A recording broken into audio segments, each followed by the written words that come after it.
Hello everyone, this video is for those of you who are preparing for the Sinfonia level of the HYS auditions.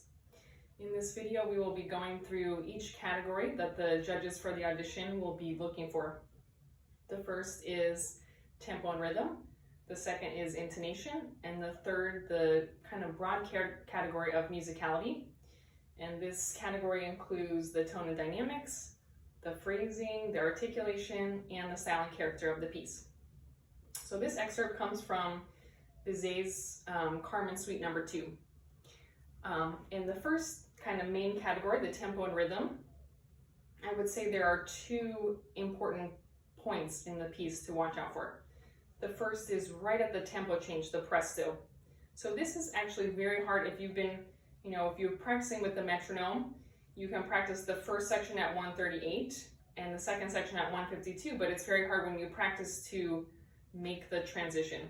So what I would do is, if you can subdivide right when you get to the presto, if you can actually think of the figure right at letter P, that's a little bit easier to latch onto than just the dotted half note.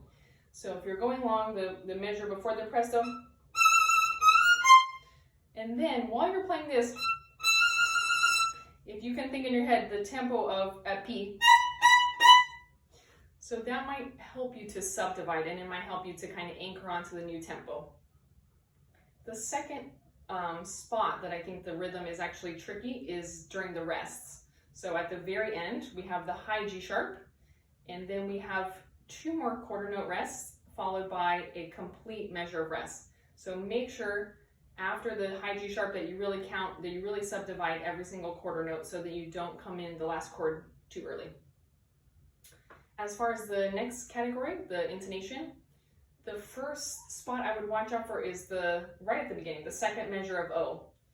So this section here, in the second bar of O, the fourth measure of O, and the sixth measure of O, the half step is always between the E and the D sharp, but depending on the fingering, you may be playing that with different fingers each time. So the first one,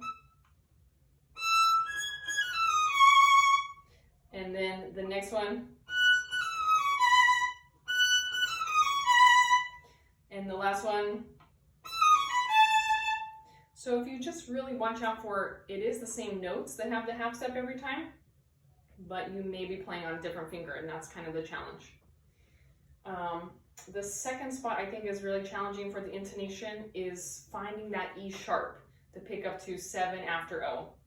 So depending again on your fingering, myself, I stay in fourth position, and then finding this E sharp may be challenging. So instead of playing, you can maybe play these two notes out of order. You can play F sharp, which I think is easier to find in third position. So if you imagine where the F sharp will be, and then see if you can put your second finger E sharp right next to that, a half step away. But see if you can imagine where the F sharp is before you actually play it. Okay, and the last section I think is tricky as far as the intonation is after P. We have this sequence. So the first one, 3 after P. We have, so the half step is between the D sharp and E. This is 3 after P. The half step is between D sharp and E and F sharp and G. So it's between the third and fourth notes of the bar and the fifth and sixth notes. And then when we have that same kind of pattern, 7 bars after P, the half steps are in the same spot, just to be aware. So it's again between the C sharp and D, which is the third and fourth notes of the bar, and the E and F natural, the fifth and sixth notes of the bar. So we have that one, sorry. So that, if you can just kind of imagine the pattern. So we have the first one,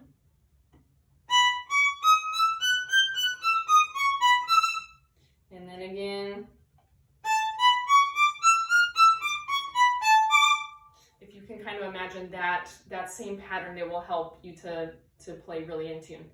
But the thing to watch out for is then the next one. So this is 11 after P, starting on the G. It's not quite the same pattern. because the last two notes of the bar, instead of being half step away, are actually a whole step, the D to E natural. So we have, so this one, that's actually a whole step instead of the half step like it was in the other two scales. Okay, and then the last broad category that the judges will be looking for is to do with the musicality.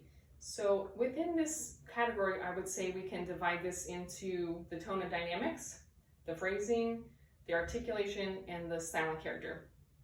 So for the tone and dynamics, we're playing at fortissimo plus the whole excerpt. You know, we even have 3 Fs marked at letter P. So I would say the main challenge of this whole excerpt as far as the tone is to play pretty much as loud as you can on the, on the top side of your range, but to still maintain a really nice tone, to not let it get scratchy or to let the sound get too pressed. We want to still have a really ringing forte sound. For the phrasing, I think it's just a matter of leading through certain measures. So like the first one at letter O, I would lead through these quarter notes. The 3 quarter notes, think of them as moving towards the second bar. So, and the same thing, 2 bars later, leading through to the 4th bar. So kind of, instead of thinking them da, da, instead of thinking them 2 static, see if you can kind of lead through that. And then for the rest of the excerpt, I would just kind of, as far as the phrasing, the simple way to describe it is to follow the line of the melody. So when we start, pick up to 7 after O, the E sharp, if you think of that scale, this is an example, if you think of that scale as kind of a slight crescendo as we're going up the line, so really kind of leading up through that. And then when we have those sequences I was talking about after P, the 3rd bar after P, it's almost like a little hairpin in the phrasing. So if you kind of lead in the sound up the scale and then kind of come down slightly down the scale. The same thing, 7 after P, and the same thing 11 after P. And then the very last scale going to the high G sharp, you can also think of that as a slight crescendo to the top. So then the next category, the articulation. I think the beginning quarter notes, they're somewhere between like a dot dash. So not too short, not too long. They have length, but still separate, some slight separation between. And then the other consideration for articulation, I would say, is the accents at the end. In these accents, I would play with a down, down, the F sharp, each bar. So down, down. I think that will really help to be able to grab the string on the accent on the offbeat. Okay, and the very last category I would say is the silent character. So for this piece, it actually comes from the opera Carmen. So I would think of it as just very theatrical. If you imagine kind of what's going on stage, this dance bohème is a gypsy dance that Carmen and her friends are dancing. So if you imagine this kind of dance that's actually getting faster and more crazy toward the end, this kind of character, I think that will really help you get the mood of the piece. Okay, and then my last piece of advice is just record yourself every day as you're leading up to the audition. So don't wait for the night before to hear yourself on the recording for the first time. I would listen back almost every day that you practice and then make a note of any trouble spots you find or any of the considerations that I mentioned. If you notice, oh, this one, I didn't quite bring out, make a little note. And then in the next day, you can start with that and see if you can keep polishing each of those details. Okay, I hope this video helps everyone in their preparation for Sinfonia, and good luck to everyone.